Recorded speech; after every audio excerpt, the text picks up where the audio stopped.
Welcome to my YouTube channel study with Prashant Singh. आज हम परिमेय संख्या के बारे में अध्ययन करेंगे। परिमेय संख्या को अंग्रेजी में रेशनल नंबर बोला जाता है।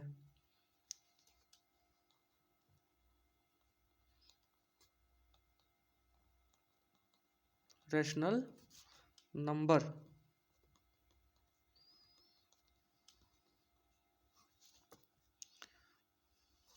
देखिए, रेशनल नंबर क्या होता है? परिमेय संख्या ऐसी संख्याएं जिन्हें P अपॉन Q के रूप में व्यक्त किया जा सके। ऐसी संख्याएं जिन्हें P अपॉन Q के रूप में, पहले समझ लीजिए फिर मैं आपको डेफिनेशन अभी नोट करा दूंगा। देखिए, P अपॉन Q के रूप में व्यक्त करने का मतलब है जैसे P का स्थान पे कोई भी पूर्णांक हो। मतलब परिमेय संख्या क्या होती है? ऐसी संख्याएं जिन्हें P अपॉन Q के रूप में व्यक्त किया जा सके जहां P तथा Q पूर्णांक हो। अब जहां पूर्णांक हो से मतलब है, मैंने आपको पिछली वीडियो में बताया है कि पूर्णांक क्या होता है। पूर्णांक में 0 से लेके धनात्मक दिशा में अनंत तक की सभी संख्याएं होती हैं और 0 से लेकर ऋणात्मक दिशा में अनंत तक की सभी संख्याएं होती हैं। तो हम कह सकते हैं कि परिमेय संख्या धनात्मक एवं ऋणात्मक दोनों होती है। परिमेय संख्या धनात्मक एवं ऋणात्मक दोनों होती है। और ध्यान रहे, Q does not equal to 0 होगा। Q does not equal to 0 का मतलब है कि आपका जो हर है डिनोमिनेटर 0 नहीं होना चाहिए। मतलब ऐसी संख्याएं जिन्हें P अपॉन Q के रूप में व्यक्त किया जा सके जिन्हें P अपॉन Q के रूप में व्यक्त किया जा सके जहां Q does not equal to 0, अर्थात P अपॉन Q के रूप में उन्हें लिखा जा सके। क्योंकि अगर Q 0 हो जाएगा तो वो अनंत आएगा, मतलब अनडिफाइंड, जिसको हम डिफाइन अपरिभाषित लिखते हैं। देखिए एक चीज़ और, सभी भिन्न परिमेय संख्या होती है। नोट में लिखेंगे, सभी भिन्न परिमेय संख्या होती है परंतु सभी परिमेय संख्या भिन्न नहीं होती है। इसका मतलब समझ लीजिए, इसके बाद मैं आपको डेफिनेशन लिखवाता हूँ। देखिए, सभी भिन्न परिमेय संख्या होती है, सभी भिन्न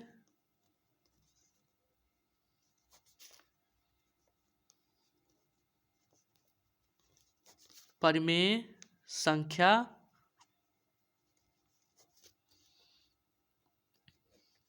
होती है। सभी भिन्न परिमेय संख्या होती है। जैसे 7/11, देखिए ये P है और ये Q है। सब देखिए P अपॉन Q के रूप में है ना भिन्न, तो ये परिमेय संख्या हो गया।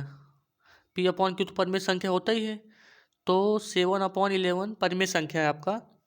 सभी भिन्न परिमेय संख्या होती है, लेकिन मैंने आगे बोला कि सभी परिमेय संख्या भिन्न नहीं होती है। जैसे परिमेय संख्या तो ऋणात्मक भी तो होता है, जैसे -7/19, ये परिमेय संख्या है, ये परिमेय संख्या है, भिन्न नहीं है।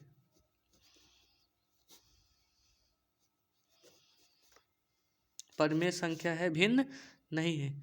देखिए सिंपल सी बात है, अगर धनात्मक और ऋणात्मक चिन्हों के द्वारा P अपॉन Q के रूप में लिखा है तो परिमेय संख्या तो होगा। लेकिन अगर अंश या हर में से, अगर अंश या हर में से कोई एक भी अगर ऋणात्मक है तो वह भिन्न नहीं होगा। देखिए 7/11 की बात करें तो ये P/Q के रूप में है, परिमेय संख्या है। ये भिन्न भी है, ये भिन्न भी है आपका,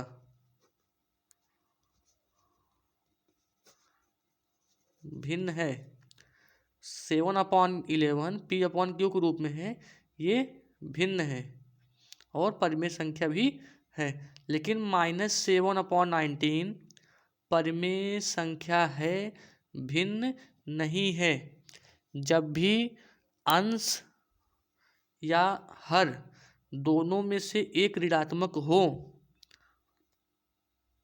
तो भिन्न नहीं होगा, परिमेय संख्या होगा। इसीलिए कहा गया था कि सभी भिन्न परिमेय संख्या होती है, परंतु सभी परिमेय संख्या भिन्न नहीं होती है। आइए एक बार परिभाषा हम नोट कर लेते हैं। देखिए, ऐसी परिमेय संख्या, ऐसी संख्याएं जिन्हें P/Q के रूप में व्यक्त किया जा सके, मतलब जिन्हें P/Q के रूप में व्यक्त किया जा सके, जहाँ P तथा Q पूर्णांक हों तथा Q does not equal to 0। Q does not equal to 0 का मतलब है कि आपका हर ऋणात्मक, आपका हर 0 नहीं होना चाहिए। सभी भिन्न परिमेय संख्या होती है। मैंने आपको अभी एग्जांपल से यहाँ पे समझाया कि -7/19 परिमेय संख्या है लेकिन भिन्न नहीं है। जब अंश ऋणात्मक हो या हर ऋणात्मक हो, दोनों में से दोनों का चिन्ह अलग अलग है तो ये भिन्न नहीं है आपका, पर परिमेय संख्या है। इसलिए मैंने यहाँ पे आपको लिखाया है कि सभी भिन्न परिमेय संख्या होती है परंतु सभी परिमेय संख्या भिन्न नहीं होती है। अब देखिए आगे, -3/7 5/-11 में P तथा Q दोनों धनात्मक पूर्णांक नहीं है,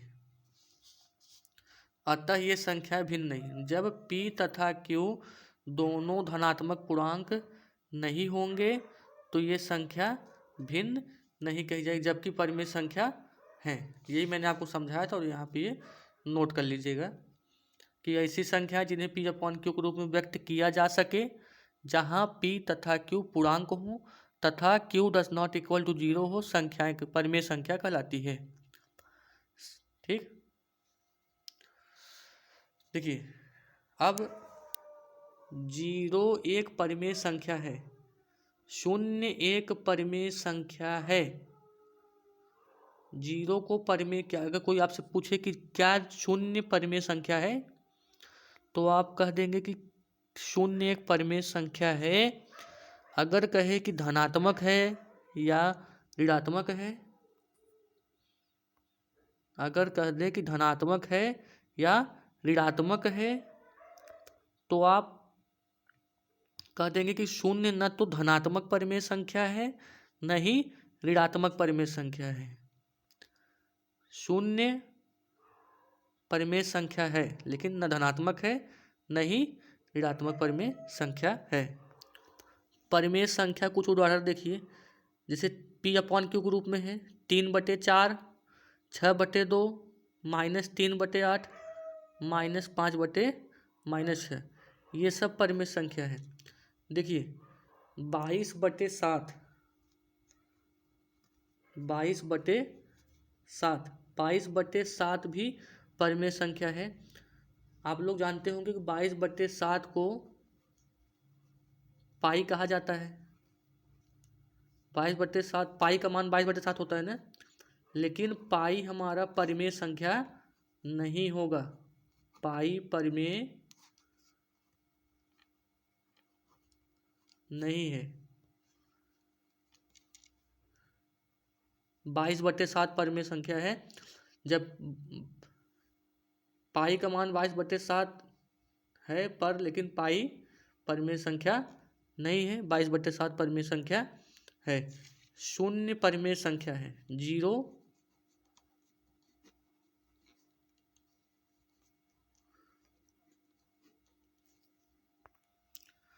कक्षा 8 गणित के अभ्यास 1A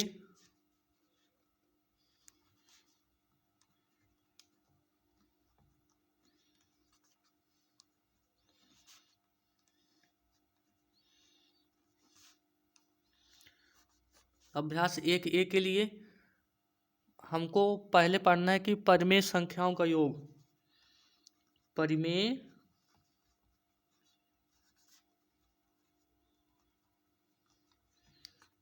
संख्याओं का योग। ये देखिए एग्जाम्पल बता रहे हैं, अभी एक्सरसाइज नहीं बता रहे हैं। एक्सरसाइज पार्ट 2 के वीडियो में कराएंगे, लेकिन एक्सरसाइज से रिलेटेड एग्जाम्पल्स और कॉन्सेप्ट समझ लीजिए, आपको एक्सरसाइज करते समय आसानी होगी। देखिए परिमेय संख्याओं का योग कैसे होगा। जैसे मान लीजिए 7/12 प्लस 8/-15 है एग्जाम्पल में। देखिए आप इसको सॉल्व कैसे करेंगे। सबसे पहले हल में हल लिखेंगे, इसके बाद एक बार हम जो क्वेश्चन दिया है उसको हम उतार लेंगे। जैसे 7/12 प्लस 8/-15 यही है, ठीक।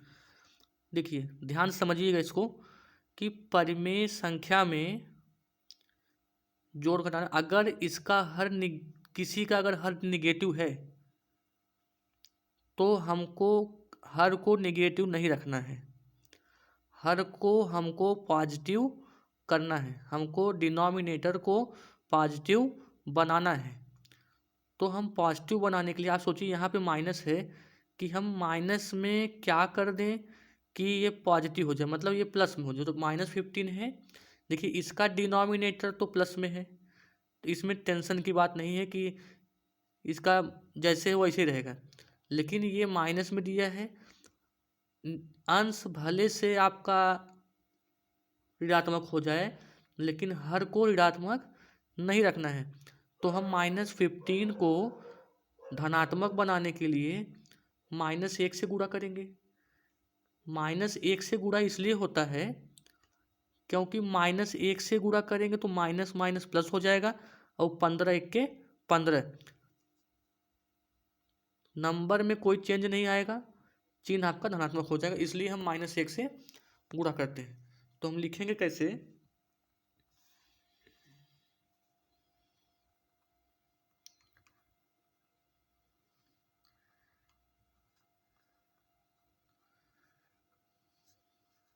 ऋणात्मक हर को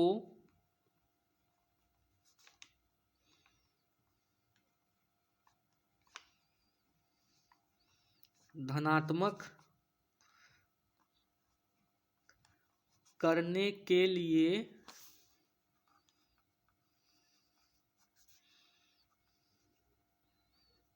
अंश तथा हर में -1 से गुणा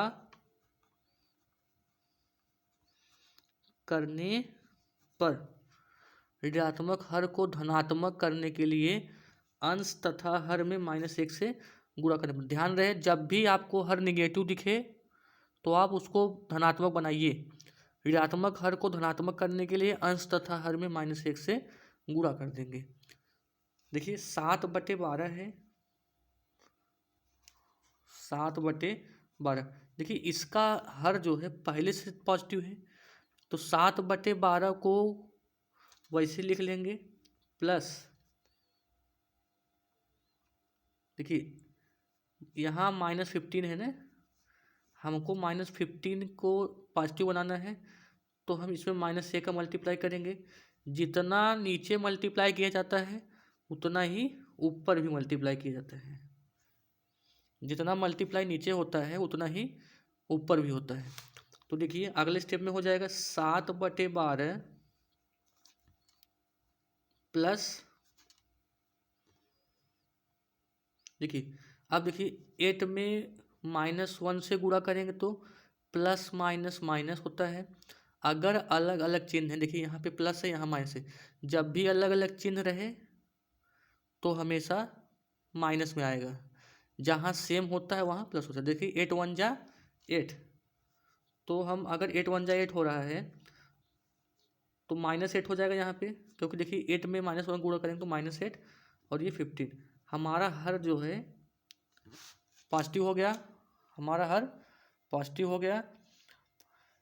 अब देखिए अब कोष्टक तोड़ेंगे हम, ब्रैकेट को तोड़ेंगे। देखिए यहाँ प्लस है यहाँ माइनस है, आपको पता है कि प्लस माइनस माइनस होता है, लिखेंगे -8/15।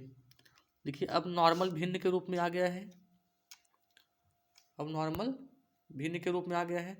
तो हम 15 और 12 और 15 का लसा लेंगे, लिखेंगे 12,15 का लस लेने पर, 12 और 15 का लस लेने पर, देखिए जब 12 और 15 का हम लस लेंगे, एलसीएम लेंगे, तो हमको 60 प्राप्त होगा। 12 और 15 का एलसीएम 60 आता है। हम ये मान चलते हैं कि आपको एलसीएम अच्छे से आता है। जब आप 12 और 15 का एलसीएम लेंगे तो 60 आएगा। अब देखिए इसके बाद क्या करते हैं, ध्यान दीजिएगा। इसके बाद 12, अब हम ये सोचेंगे कि 12 में किसका मल्टीप्लाई करें, 12 में किसका मल्टीप्लाई करें कि 60 आ जाए।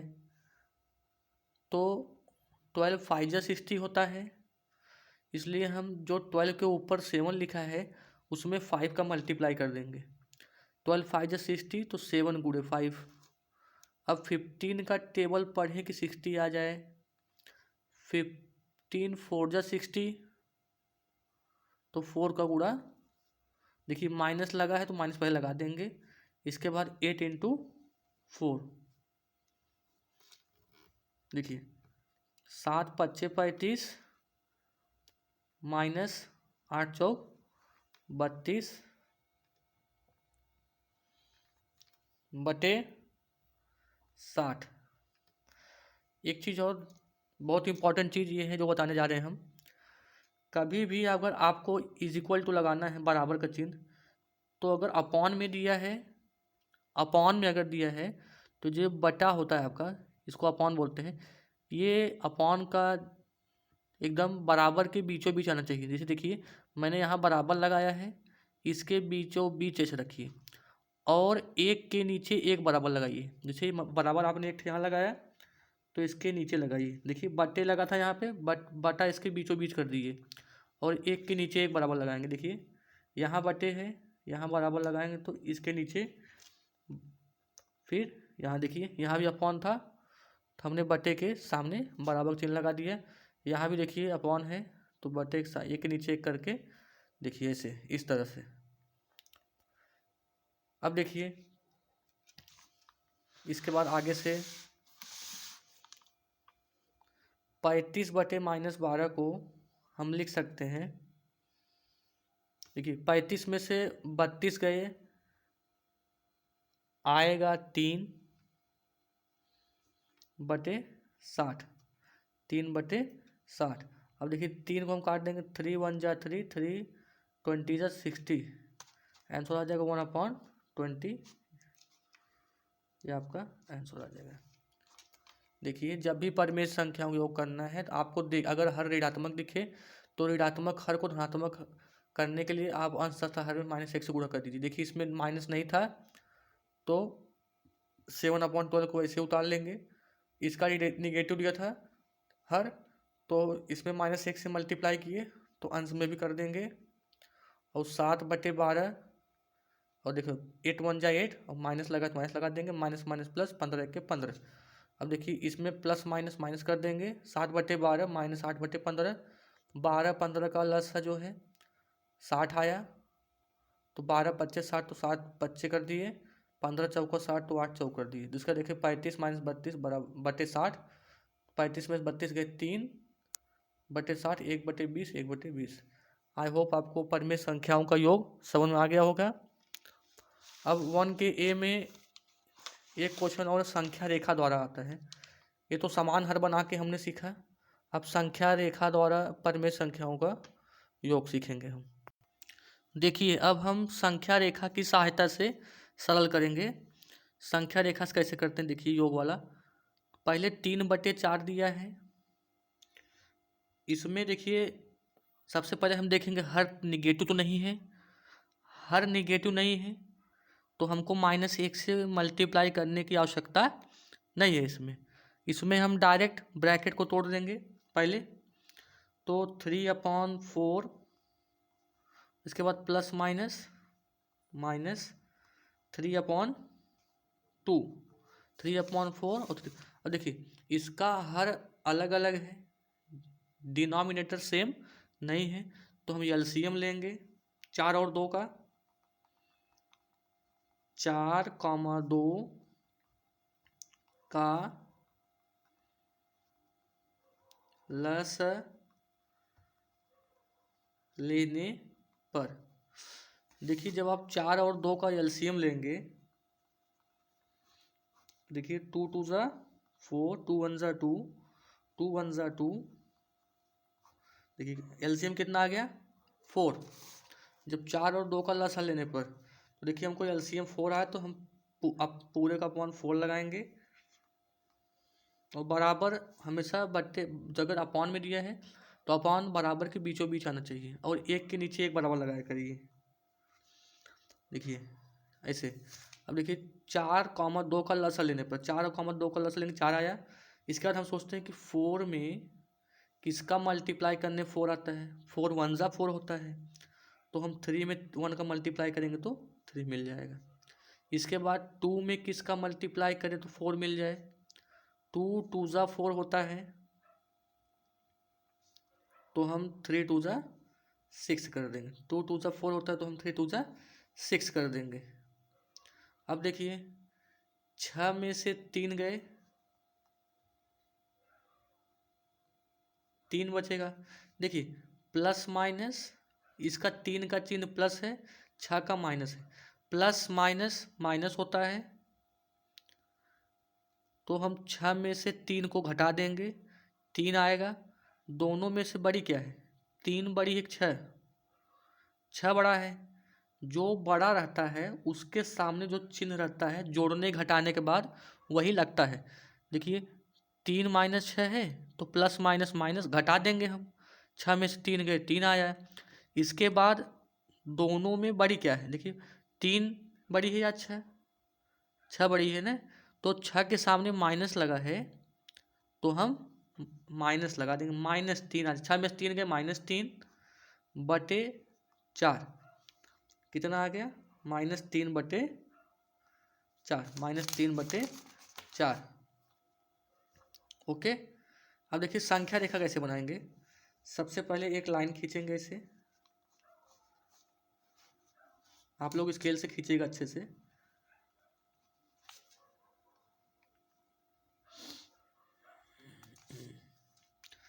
बीच में 0 कर देंगे, ठीक। फिर 0 के राइट साइड में धनात्मक वाला होता है, 1 2 3 4 5 और 6।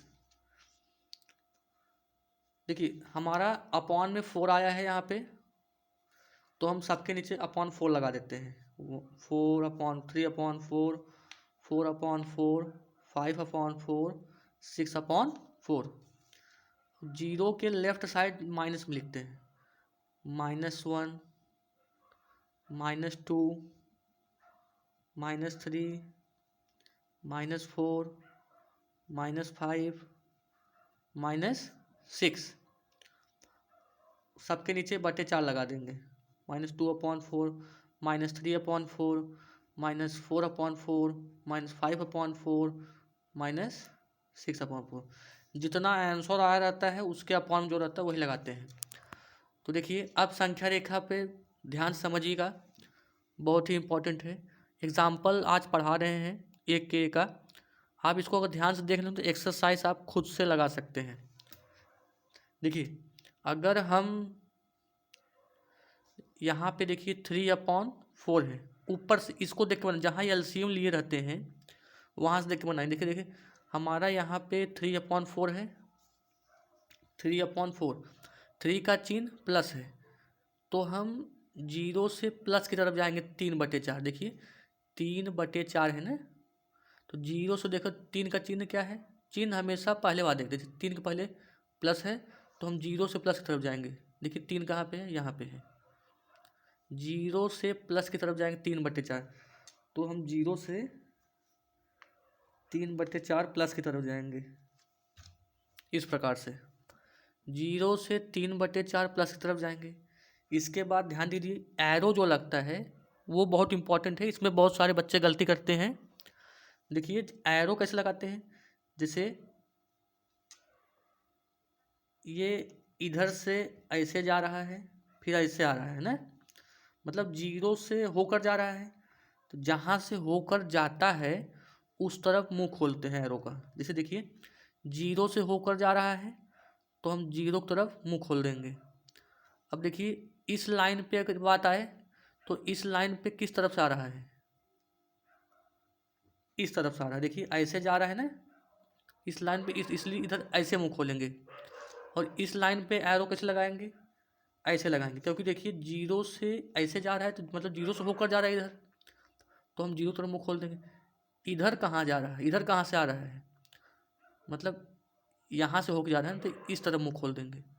और इस लाइन पे कहाँ से पहुँचा है, इधर से ऊपर से आ रहा है।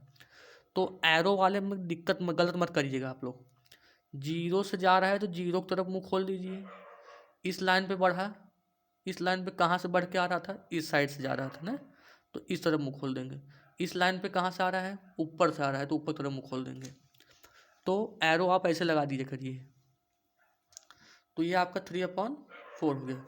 अब इसके बाद देखिए इधर -6/4 है, ये देखिए -6/4, -6/4 आपका निगेटिव साइड है। मतलब अब जैसे ये नहीं कि 0 से आप बढ़ाएंगे -6/4 पे, जहाँ आप धनात्मक वाला रुके हैं वहीं से आप -6/4 का बनाएंगे। ठीक है, देखिए हम धनात्मक वाला यहाँ से रुके हैं तो -6/4 का बनाना है हमको, तो हम 3/4 से बनाएंगे, मतलब 6 कदम पीछे। देखिए हमको -6 है ना, तो माइनस आपको पता लेफ्ट साइड में होता है, राइट साइड जाओगे तो प्लस में रहेगा सर। देखिए 0 से राइट साइड देखो सब प्लस है ना, तो राइट साइड में प्लस होता है और लेफ्ट साइड में माइनस होता है। तो अगर हमको लेफ्ट साइड जाना है, देखिए माइनस है तो माइनस में लेफ्ट साइड -6/4 है ना, तो हम मतलब जहाँ पहुँचे थे वहाँ से जाएंगे। तो हम यहाँ से होकर 6 कदम गिन लेते हैं, 1 2 3 4 5 6। देखिए -3/4 पहुँचा। अगर हम -6/4 का, ये नहीं कि यहाँ मिलाना है आपको, -6/4 पे मिलाना है ऐसा मत सोचिए। जैसे आपने 3/4 को मिलाया 0 से लेके 3/4 पे, इसके बाद यहाँ जब देखेंगे तो -6/4, आप 3/4 से 6 कदम पीछे आओगे, -6। तो देखिए 1 2 3, 0 को लेके गिनोगे 1 2 3 4 5 6, -3/4 पहुँचा है, तो हम -3/4 से ऐसे मिला देंगे। बात समझ में आई। अब देखिए इसमें भी तीर कहाँ से लगाना है, इसमें यहाँ से ऐसे नहीं खोलोगे, ये इधर से होके जा रहा है ना, मतलब 3/4 से होके जा रहा है, 3/4 की तरफ मुँह खोलोगे। इस लाइन पे इधर से आ जा रहा है ये, मतलब 3/4 से ऐसे गया है ना, तो इधर मुँह खोलोगे।